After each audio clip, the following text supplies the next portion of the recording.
اما بعد فاعوذ باللہ من الشیطان الرجیم بسم اللہ الرحمن الرحیم وقوموا للہ قانتین قال النبی صلی اللہ علیہ وسلم یأتی علی الناس زمان یصلون ولا یصلون قال النبی صلی اللہ علیہ وسلم لا صلاة الا بحضور القلب او کما قال علیہ الصلاة والسلام اللہم صلی علی سیدنا محمد وعلی آل سیدنا محمد وبارک وسلم۔ اللہ رب العزت نے حضرت جبرائیل علیہ السلام کے ذریعے حضور صلی اللہ علیہ وسلم کو تمام عبادات اسی فرش پر عطا فرمائی، لیکن جب اللہ نے اپنے محبوب صلی اللہ علیہ وسلم کو نماز جیسا عظیم و شان تحفہ عطا کرنا تھا تو اللہ نے نماز کا تحفہ اس فرش کے اوپر عطا نہیں فرمایا، بلکہ حضور صلی اللہ علیہ وسلم کو 7 آسمانوں کی سیر کروا کر عرش کے اوپر اپنے پاس بلا کر اپنے قرب خاص کے اندر نماز کا تحفہ عطا فرمایا۔ میرے اللہ نے شروع میں 50 نمازیں عطا فرمائی، بعد کے اندر 5 نمازیں بچی تو اللہ رب العزت نے فرمایا محبوب تیری امت مجھے اتنی پیاری لگتی ہے، اپنی امت سے کہہ دیجئے وہ نمازیں 5 پڑھے گی میں ثواب 50 کا عطا کروں گا۔ تو اللہ نے نماز نبی علیہ السلام کو اپنے پاس بلا کر عطا فرمائی۔ نماز کے اثرات مختلف چیزوں کے اوپر پڑتے ہیں۔ بعض مرتبہ دکاندار تجارت کی وجہ سے، قرضوں کی وجہ سے، مالی حالات کی وجہ سے پریشان ہوتی ہیں تو اس کی ایک بنیادی وجہ نماز کو قائم کرنا چھوڑ دینا ہے۔ ایک ہے نماز کو چھوڑ دینا اور دوسرا ہے نماز کو قائم نہ کرنا، نماز کو خشوع و خضوع کے ساتھ ادا نہ کرنا۔ جب کوئی بندہ نماز چھوڑ دیتا ہے یا نماز پڑھنے والا نماز کو خشوع و خضوع کے ساتھ ادا نہیں کرتا تو اللہ مالی تنگیوں کے اندر بندے کو مبتلا فرما دیتے ہیں۔ حضرت عیسیٰ علیہ السلام ایک مرتبہ کسی بستی کے قریب سے گزر رہے تھے۔ بستی والے بڑے خوش و خرم کی زندگی گزار رہے تھے، باغات پھلوں سے لدے ہوئے، کھیتیاں سرسبز و شاداب تھی، بچے میدانوں کے اندر کھیل رہے تھے، مویشی چراگاہوں کے اندر چر رہے تھے۔ حضرت عیسیٰ علیہ السلام نے اللہ کا شکر ادا کیا کہ اللہ تو نے اس بستی کے اوپر تمام نعمتیں نازل فرما دی۔ عیسیٰ علیہ السلام کچھ عرصے کے بعد جب دوبارہ وہاں سے گزرے تو بستی کی حالت مکمل تبدیل ہو چکی تھی، مکانات کھنڈرات کا منظر پیش کر رہے تھے، مویشی مر چکے تھے، بچے مر چکے تھے، باغات جل چکے تھے، کھیتیاں ویران ہو چکی تھی۔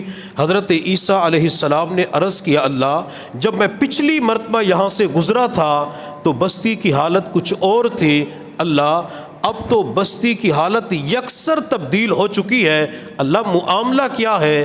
میرے اللہ نے فرمایا عیسیٰ یہ لوگ پہلے نماز کا اہتمام کرتے تھے، میں نے ہر نعمت ان لوگوں کو عطا فرمائی، جب ان لوگوں نے نمازوں کے اندر سستی کرنا شروع کر دی میں نے ایک ایک کر کے ہر نعمت کو ان سے واپس لے لیا۔ بندہ نماز کا اہتمام کرتا ہے اللہ مالی فراوانی عطا کر دیتی ہے، اور جب نماز کے اندر سستی ہوتی ہے، نماز قضا ہونا شروع ہو جاتی ہے، اللہ رزق کی تنگی کے اندر بندے کو مبتلا فرما دیتی ہے۔ وہ نماز جو اللہ نے محبوب کو اپنے پاس بلا کر عطا فرمائی، وہ نماز جسے معراج المؤمنین کہا جاتا ہے، وہ نماز آج مومنین کے معراج بن نہیں سکی۔ وہ نماز جس کے بارے میں حضور صلی اللہ علیہ وسلم نے فرمایا قرۃ عینی فی الصلاۃ، نماز میری آنکھوں کی ٹھنڈک ہے۔ وہی نماز آج کے مسلمان کے اوپر بوجھ بن چکی ہے۔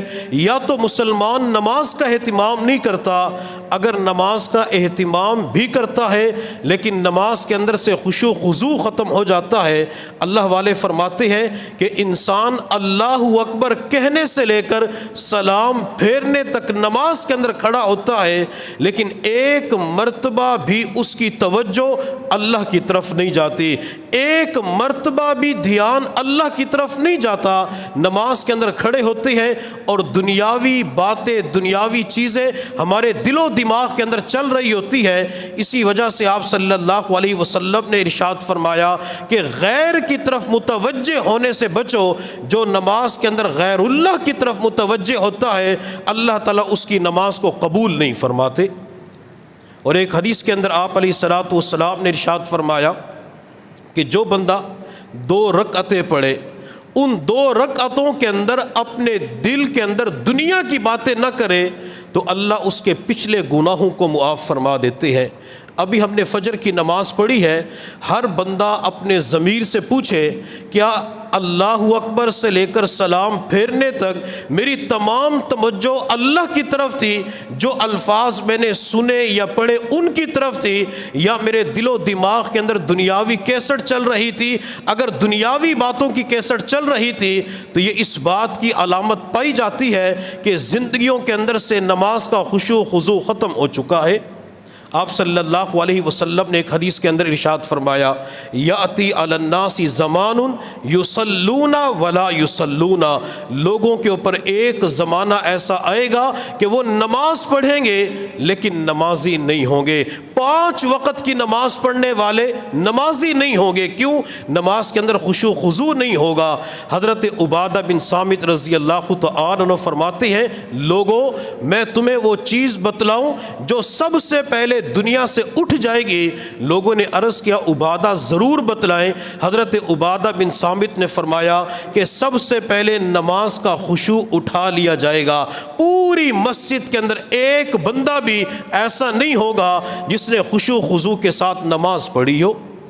اور نبی علیہ الصلوۃ والسلام نے ایک حدیث کے اندر اس کو قیامت کی نشانی بتلایا ہے کہ قیامت کی نشانیوں میں سے ایک نشانی یہ ہے کہ بندے کی نماز سے خشوع خضوع ختم ہو جائے گا۔ میرے اللہ نے قرآن میں فرمایا وَقُومُوا لِلَّهِ قَانِتِينَ، اس کا مطلب اور مفہوم یہ بنتا ہے کہ تم اللہ کی بارگاہ میں عاجزی کے ساتھ کھڑے رہو۔ حضرت عبداللہ بن عباس رضی اللہ تعالی عنہ فرمایا کرتے تھے کہ یہاں پہ قانتین خاشعین کے معنی میں ہے، یعنی خشوع کے ساتھ نماز پڑھنے والے۔ تم خشوع کے ساتھ نماز پڑھتے ہوئے اللہ کی بارگاہ کے اندر کھڑے ہو جاؤ۔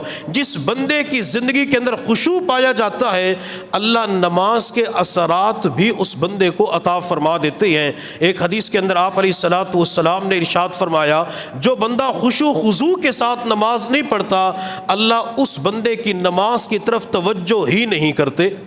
اب بندہ وقت نکال کر دکان چھوڑ کے گھر بار چھوڑ کے نماز پڑھنے کے لیے مسجد کے اندر آئے، بندہ چند لمحے گزارے اور اللہ اس کی نماز کی طرف نہ دیکھے، اللہ توجہ نہ کرے، اس سے بڑا شقی اور بدبخت کوئی ہو سکتا ہے؟ میرے محبوب صلی اللہ علیہ وسلم نے ارشاد فرمایا جب کوئی بندہ خشوع خضوع کے ساتھ نماز پڑھتا ہے، اہتمام سے نماز کی ادائیگی کرتا ہے، تو فرشتے اس کی نماز کو لے کر آسمانوں کی طرف جاتے ہیں اور یہ نماز پورے رات سے نمازی کے لیے دعا کرتی ہے اللہ تیری حفاظت کرے جس طرح تو نے میری حفاظت کی۔ اور جو بندہ خشوع خضوع کے ساتھ نماز نہیں پڑھتا تو فرشتے اس کی نماز کو آسمان کی طرف لے کے نہیں جاتے، وہ نماز نمازی کو بد دعا دیتی ہے کہ اللہ تجھے ضائع کرے جس طرح تو نے مجھے ضائع کیا، پھر اس نماز کو پرانے کپڑے کی طرح لپیٹ کر نمازی کے منہ پہ مار دی جاتی ہے، نماز کا ثواب ہی نہیں ملتا۔ حضرت عمر فاروق رضی اللہ تعالی عنہ منبر کے اوپر تشریف لائے اور لوگوں کی طرف دیکھ کے فرمایا کہ آدمی کے دونوں رخسار اسلام کے اندر سفید ہو جاتی ہے، یعنی انسان بوڑھا ہو جاتا ہے، لیکن اس کا حال یہ ہوتا ہے کہ اس کی ایک نماز بھی پوری نہیں ہوتی۔ لوگوں نے کہا امیر المؤمنین بندہ بوڑھا ہو جاتا ہے، ایمان کی حالت میں 60-70 سال کا ہو جاتا ہے، اس کی ایک بھی نماز پوری نہیں ہوتی۔ حضرت عمر فاروق رضی اللہ تعالی عنہ نے فرمایا وہ خشوع خضوع کا اہتمام نہیں کرتا، لہٰذا اس کی نماز بھی پوری نہیں ہوتی۔ آپ علیہ الصلوۃ والسلام مسجد میں تشریف لائے، ایک بندہ نفل ادا کر رہا تھا اور نماز کے دوران اپنی داڑھی سے کھیل رہا تھا، کبھی دائیں طرف خارج کرتا تو کبھی بائیں طرف، کبھی داڑھی کو نماز کے اندر پکڑ لیتا۔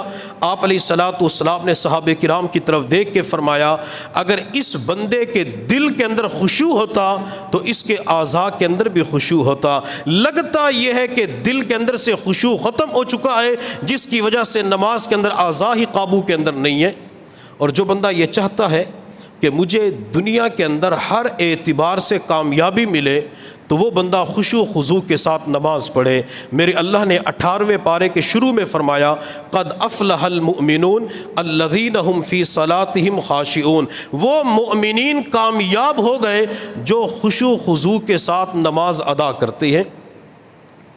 حضرت ابو ہریرہ رضی اللہ تعالی عنہ سے روایت ہے کہ حضور صلی اللہ علیہ وسلم مسجد کے اندر تشریف لائے۔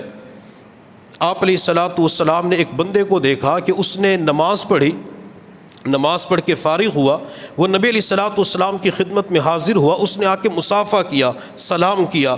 آپ علیہ الصلوۃ والسلام نے سلام کا جواب دیا اور فرمایا ارجی فصلی فانک لم تصلی، لوٹ جا نماز دوبارہ پڑھ، تو نے نماز نہیں پڑھی۔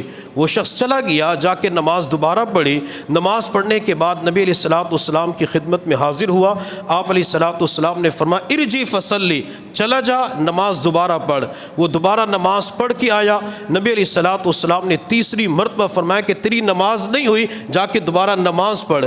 اس شخص نے عرض کیا یا رسول اللہ قسم ہے اس پروردگار ذوالجلال کی جس نے آپ کو دین برحق دے کر بھیجا ہے، مجھے اس کے علاوہ نماز آتی ہی نہیں ہے۔ جیسے مجھے نماز کا طریقہ علم ہے، مجھے کسی نے سکھایا، میں اسی طریقے پر نماز پڑھتا ہوں، آپ مجھے نماز سکھا دیجئے۔ تو آپ علیہ الصلوۃ والسلام نے اس بندے کو اپنے سامنے بٹھایا اور شروع سے لے کر آخر تک نبی علیہ الصلوۃ والسلام نے مکمل نماز کا طریقہ بتلا دیا۔ اس حدیث مبارکہ اور واقعے سے دو باتیں پتہ چلی کہ جس بندے کی نماز کے اندر خشوع خضوع نہیں ہوتا تو اس کی نماز بھی مکمل نہیں ہوتی، اور دوسرا اس حدیث سے یہ بات پتہ چلی کہ نماز سکھانا، نماز کا طریقہ بتانا یہ حضور صلی اللہ علیہ وسلم کی مبارک سنت ہے۔ صحابہ کرام سیکھتے تھے اور نبی علیہ الصلوۃ والسلام سکھاتے تھے۔ اگر ہم بھی نماز سیکھنے والے بنیں گے تو انشاءاللہ ہماری نمازیں بھی صحیح ہو جائیں گی اور اللہ تعالیٰ خشوع خضوع والی نعمت بھی ہمیں عطا فرمائیں گے انشاءاللہ۔ روزانہ نماز فجر کے بعد نماز کے حوالے سے چند باتیں گوش گزار کی جائے گی، نماز کے مسائل بھی بیان کیے جائیں گے، نماز کا طریقہ بھی بتایا جائے گا، اور جو چیزیں پریکٹیکل طور پہ لوگوں کو سمجھانی ہوتی ہے تو انشاءاللہ وہ بھی اسی درس کے اندر لوگوں کو بتائی جائیں گی۔ اگر اس کے مطابق نماز پڑھیں گے، ایک تو ہماری نماز سنت کے مطابق ہو جائے گی، اور دوسرا اللہ تعالیٰ خشوع خضوع کی نعمت بھی عطا فرمائیں گے۔ اللہ رب العزت کی بارگاہ میں دعا ہے اللہ تعالیٰ ہم سب کو ہماری مستورات کو خشوع خضوع والی نمازیں عطا فرمائے۔ وآخر دعوانا ان الحمد للہ رب العالمین۔